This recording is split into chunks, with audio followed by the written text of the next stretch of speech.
I work at a rest stop diner in a town people pass through as quick as they can on their way to something, or someone, better. It's called Lucky's, which is a little ironic because if you've ended up here, you're anything but. If you stay too long, the dust settles. Working at Lucky's you never see the same license plates twice, or faces for that matter. I've lost count of the amount of times the answer to my, "Where are you heading?" has been, "Anywhere but back." The lights flicker more often than not, and the jukebox sometimes spits out songs that aren't on the index cards, but the coffee's hot, and most people who try them say the pancakes are the best they'll ever have, and I'm inclined to agree. The embroidered name tag on my uniform reads Isabella, but that ain't even close to my real name. It was my mom's. Lucky's has been here a long time. I wear it because I like hearing her name said by other people.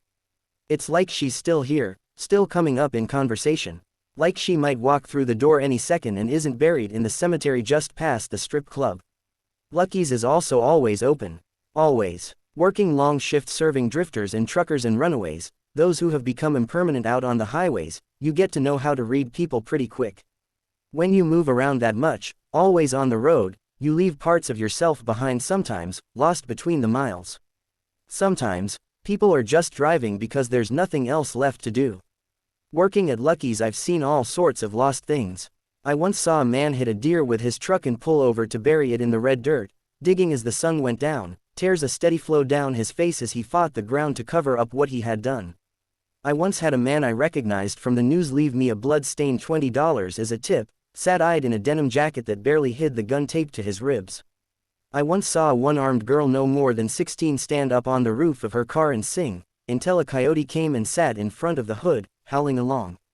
I once saw two women fistfight in the parking lot at night outside, until one was spitting blood and teeth, and then they kissed in the blue lights of the police car that happened to pass them by, faces lit up red and shining. I've seen the highway on fire, lines of flames between tires as the asphalt set itself alight in the heat. I've seen roadside baptisms, a preacher pulled up with a van and a kiddie pool. I've seen things walking out in the desert just beyond reach of the neon sign for the motel that doesn't look quite like people, shifting out in the blue night. I met a woman who showed me a photograph of the place she was buried. I often meet people who you speak with a while until their faces start to flicker, can't quite hold up the pretense that long. I've met people who have to be invited inside, before they can cross the threshold. Furthermore, I've met some lovely members of a sacrificial cult who tipped well and were oh so polite, even when they asked me if I'd consider letting them harvest me. But this is a story about, well, you read the title. It was a Friday, and I was working a night shift. I prefer nights because when I drive home I can pretend for a while that I'm going to follow the taillights of the car in front of I leave everything in my rearview mirror, until it gets light and the desert changes to ocean, like if I rolled my windows all the way down I'd taste salt playing. That, and I'm one of the few waitresses, shall we say, qualified, to deal with the night customers. Besides, tips are always better when the moon is out. We only have 3 true regulars in Lucky's, and only 2 had shown so far. Rose Marie, our first and most frequent regular, was set by the window in her brown fur coat, always drawn about her shoulders come rain or shine. Not that it ever rained here. Her hair was long and white down her back, like the moon through a glass.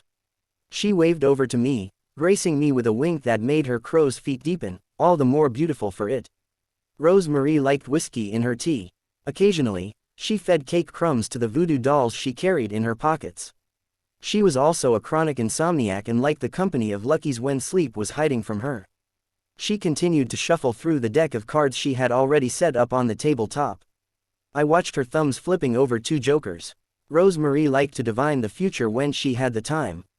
She used a frayed pack of hotel playing cards, and if she were in a good mood, she'd read your coffee grounds. I didn't ask her too much because those coffee grounds had a startling way of coming true. Table 6 was empty, and spotless as usual. It was the only table without a salt shaker, and the only one I never placed cutlery on. Only one person ever sat there. Our second regular, Jones, was sat in his usual booth, dregs of his black coffee held tight between his hands, badge resting on the table. He had his eyes closed, head bent down like he was repenting, steam curling off the lip of the mug and wrapping round his fingers. Jones was my favorite of our customers, not that I'd ever tell him. I walked past the booth and slid a bowl of sugar packets along the tabletop until it hit the mug with a soft clink. He jumped, reaching for his holster out of habit, until his eyes focused, and he saw me. He smiled, embarrassed, and it changed his face, dragging him back to life. When he smiled, it was like a storm in a drought, made you want to stand and watch, and maybe stay out in it just a while longer. I wanted to put my hands over his where they had resumed their place on the mug, to feel the second-hand heat through his palms. Occasionally, I can sense the sad in people just by the feel of their skin. They carry it around with them, bone deep, trying to hide it from the world. But occasionally, you can lift it from them for a minute or two, if you have enough kindness to spare. It doesn't take much, most times. Jones was too young to be that sad. And yet, tired today, I gestured with the coffee pot to his half-empty cup. Everyone knew about the little girl he'd pulled from the dumpsters outside the swimming pool last week. She was the fifth one missing in 3 months. I could tell, from the shadows like purple thumbprints beneath his eyes, he'd been dreaming about her. She'd been found without her shoes on. He'd carried her to the ambulance in her socks, pink with little daisies on 'em, small in his arms like she was asleep. Lou the fry cook had cried when I'd told him that the other day. I really liked Lou. He was almost too big to fit through the service door, and had a tattoo of his dog just below one of the Angel of Death on his shoulder. Lou sheds a tear for most things. The dead raccoons were always finding by the back door with their hands missing. Whenever there's a new missing poster plastered over the cracked glass of the phone booth in the parking lot. Every time he hears, "I will forever hate roses" when it decides to pop up on the jukebox. Big guy, bigger heart. Always tired, Jones said as I poured. Another girl had gone missing yesterday. As I poured, I made sure to brush his thumb where it rested on the cup handle with the inside of my wrist, lifting out that sadness as far as I could. He smiled up at me, shy, and I smiled back before I could stop myself. I walked onto the next booth, 2 truckers with faces that had seen too much sun. One was showing the other the photos of his new baby in his wallet. He had tobacco-stained teeth, a scab on his cheek and wind-chapped lips, and his smile was the most beautiful damn thing as he discussed his kid, lit up like Christmas morning. He showed me too as I refilled his coffee, and I stayed and talked to them a while. The other trucker, with gold-backed teeth, told me how he'd used to drive pigs, but couldn't handle the guilt when he handed them over to the slaughterhouse. Said he'd look right into their pink faces through the slats and their eyes looked right back, bright and pleading like they knew what he'd done. Said he still dreamt about them. Now he drove freezers of seafood, specialty deliveries for fancy hotels. He'd never seen the ocean. Lou slammed the bell from the depths of the kitchen and I got back to work, taking orders from a woman with a Labrador who ordered hot dogs for them both, and 3 teenage boys in their blood-stained varsity jackets in the corner, who had $10 between them and asked for as many waffles as they could get. They often came in on full moons, leaving their bikes chained up in the parking lot. They were always hunting something, with their baseball bats, backpacks filled with bullets and their daddy's guns, but they were nice kids, so I always gave them extra scoops of ice cream. Besides, I knew they needed the energy because when they were hunting they had to run fast. Real fast. There used to be 4 of them. I cleared the table from the 2 women at the next booth on my way back. They looked to be twins, both dressed in long silk skirts and hiking boots, red hair piled up messy on top of their heads. Neither acknowledged me, not out of rudeness but because they were too preoccupied, packing up their bags, overspilling with maps and notebooks. I spied a roll of duct tape and a bottle of vodka in there too, along with some stakes and crucifixes. They were deep in conversation, waving their hands, and I caught a little of it as I stacked their empty glasses, lipsticked round the rims. "I know where I buried him, Sylvia, you don't know Jack." We dug for hours, and, my mom always taught me eavesdropping was rude, so I left them to it and headed into the kitchen. But I got the sense that wherever they had left, whoever he was, he certainly wasn't there no more. I felt like telling them, but like my mom said, it's not polite to listen to other people's conversations. You never know what you'll wish you hadn't heard. Lou was dancing to the radio, swaying his hips to Sugar Hill as Dolly sang down the wires.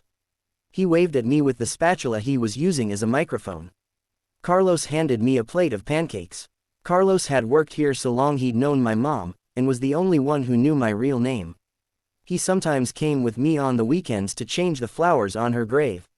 He always brought her desert flowers, growing from the same earth she was. Carlos was also the only one who knew the recipe for the Lucky's pancakes, and the only one that could cook them right.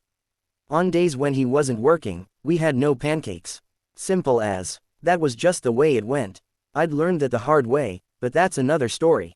Along with the pancakes, came a warning. He's back. He gestured through the doors.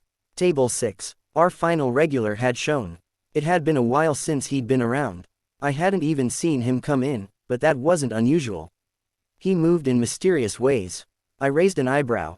Carlos raised one back. Oh, set. He tossed me the salt with a grimace, and I filled the pockets with my apron. Lou banged around in one of the staff lockers for a moment, until he emerged triumphant, waving a Bible that had definitely seen better days. He placed it on the counter next to the syrup jugs and flipped to a random page. We leant over his gigantic shoulders to read what it said.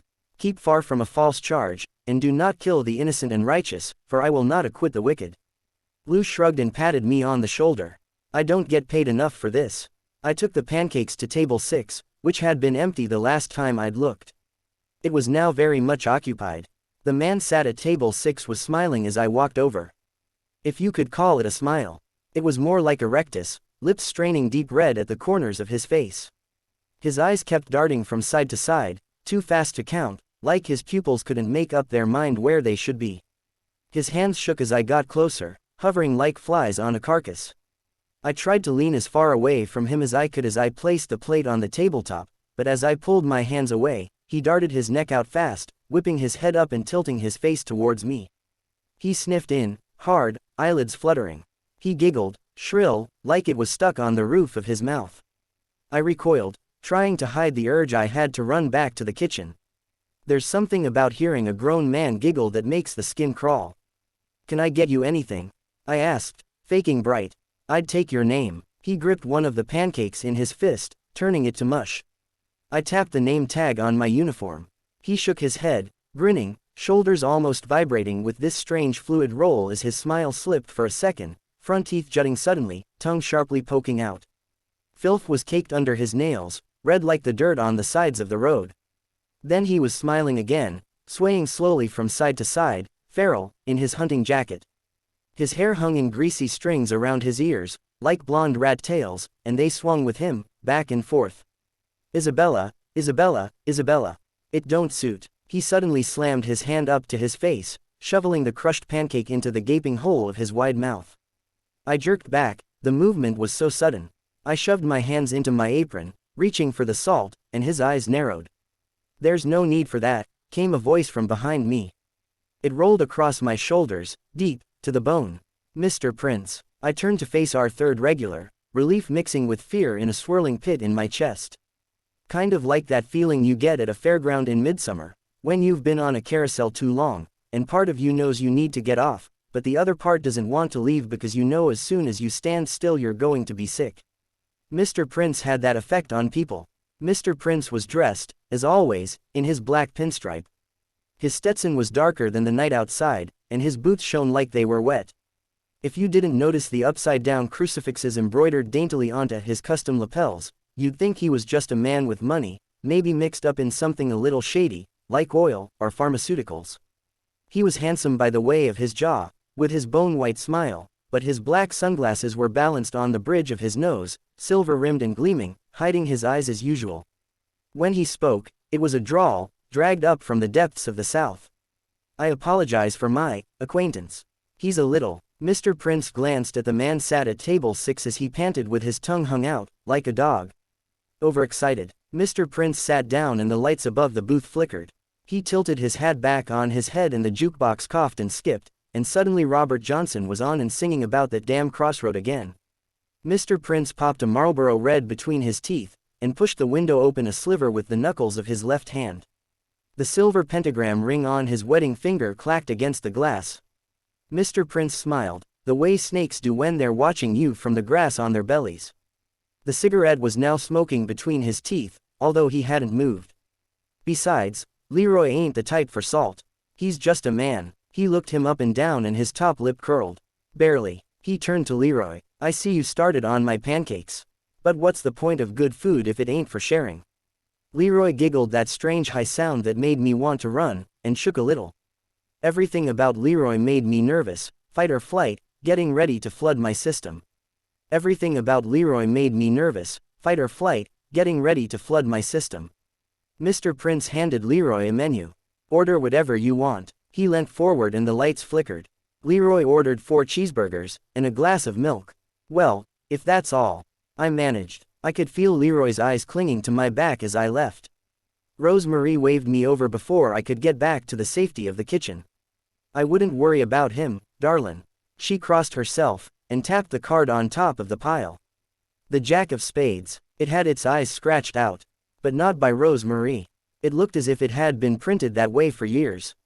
We won't be seeing him again. She wasn't talking about Mr. Prince. She cupped my cheek and I leant into it, her hand rough with age, but warm. I could tell she thought I looked tired. She paid for her tea and toast, and walked out into the warm night waiting outside the doors. I finally made it back into the kitchen and was immediately attacked. Cold water doused me in the face and I threw up my arms on instinct, trying to protect my hair. Lou aggressively squirted me in the face with the spray bottle we also kept in the staff locker, the kind you use for tending houseplants. Ours was filled with holy water. Lou, Jesus Christ, get off I sputtered, and he sprayed me again. I spat holy water out, dripping down the front of my dress, and wiped it from my eyes, makeup running a little. I grabbed the bottle from his hands. I think I'm good. I wasn't really mad though, better safe than sorry, especially when it comes to possession. Sorry, just checkin'. Lou sheepishly handed me a dish towel. Already did me, in Carlos. He looked down at his shoes, awkward. He was a foot taller than me and a decade older, and I hid my smile because he was twisting the toe of his boot back and forth like a little kid been kept after class. Carlos kept his eyes firmly fixed on his hands as he started flipping patties, but I could sense him holding back a laugh, desperately clenching his teeth. I narrowed my eyes and aimed the spray bottle at him. Maybe you need some more, I threatened. Lou snorted and then Carlos was laughing, and I was too, and that heavy feeling that had hovered over us since Mr. Prince had walked in lifted. Occasionally, when things get too dark, all you can do is laugh.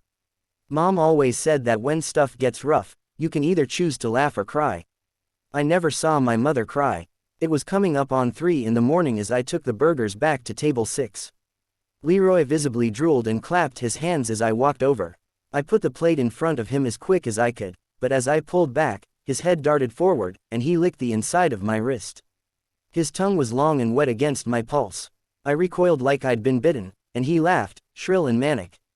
You taste better than they will, he said, grinning and gesturing to the burgers. Mr. Prince watched this unfolds, calm and unreadable, like the sky before summer lighting burns down a tree. I frantically wiped my arm on my apron, but I could still feel that tongue on my skin as if I'd left my hand in his mouth. I fought off the tears that suddenly burned at the corners of my eyes because something told me Leroy would enjoy them just a little too much. I shuddered, and cleared Mr. Prince's plate. Tell Carlos the pancakes were good as hell, he said, from behind his sunglasses. Then he chuckled, low and raspy, as if something he'd said was funny. He popped another Marlboro between his teeth, and it started to glow, as Leroy shoveled meat down his throat. I tried not to gag as I watched it clog beneath his long nails. I walked by Jones on my way back. He waved me over, eyes creased with worry. He ran a hand over his face, as if he was trying to wipe all the bad things away. Is he bothering you? He gestured over to Leroy who was rocking back and forth drinking his milk. Jones suddenly looked so tired, uniform creased as his face, looking 50 instead of his 22. Nothing I can't handle. I shook my head and thought about Rose-Marie. We won't be seeing him again. It felt like hours waiting for Leroy to finish. I took the order of a man with a butterfly tattooed on his neck, and some truckers pouring Jim Beam into their coffee. They asked me for an extra cup which they placed at the empty seat on their table, for absent friends, they said. I cleaned down the countertop, restocked the sugar packets, and took out the trash, ignoring the man in the rabbit mask that often waits out by the dumpsters. As long as you don't look at him, he doesn't bother you. I refilled coffee cups, and took the orders of the large group of biker girls that came in, leather-clad and road-weary. At 3:03 a.m., Mr. Prince stood. Leroy had licked his plate clean and was sitting still, staring up at him with his teeth bared in a smile, hands gripping the tabletop so hard his knuckles were going white as milk. Mr. Prince handed me a roll of bills wrapped in black plastic that I knew better than to count. He tipped his hat. See Leroy, we all gotta pay eventually, he said. He leaned in and spoke softly. For I will not acquit the wicked, he smiled. He held out his hand to Leroy, palm flat, waiting. Leroy's hands shook as he reached into his hunting jacket and pulled out a pair of shoes. A child's shoes, small enough that both could fit in one hand. Little pink sneakers, dirty, with brown stains on the toes that I knew could only be one thing. Mr. Prince considered them a moment, under the lights, and shook his head. He seemed like he was sorry, before he handed them to me. "For your man over there. Tell him to dig deeper where they look last." He nodded to Jones, who was watching us, his badge gripped in his hand. But Jones knew better than to come over. Mr. Prince turned to Leroy and grinned around his cigarette.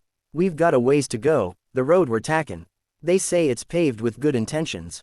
He chuckled, and I felt sick to my stomach. He took Leroy's hand, like a child, and they walked out into the night, warm and waiting. The doors swung shut behind them, even though nobody had touched them. The jukebox sputtered, and Chris Ray was on, singing about that road again. I placed the shoes on the table by Jones' empty coffee cup, and passed on the message. He sat still for a long time after, just watching them on the tabletop, trying not to cry or scream or punch a hole in the plaster. All I could do was refill his coffee because when someone is trying to hold themselves together like that, there's nothing left to say. My shift ended, and I drove myself home, following the taillights in front of me. I knew when I woke up it would be dark, and it would be time for my next shift, but for now, I just drove, dreaming about the ocean and watching the sun come up, like it always does, despite everything. Subscribe and please like. Thanks for tuning in and listening.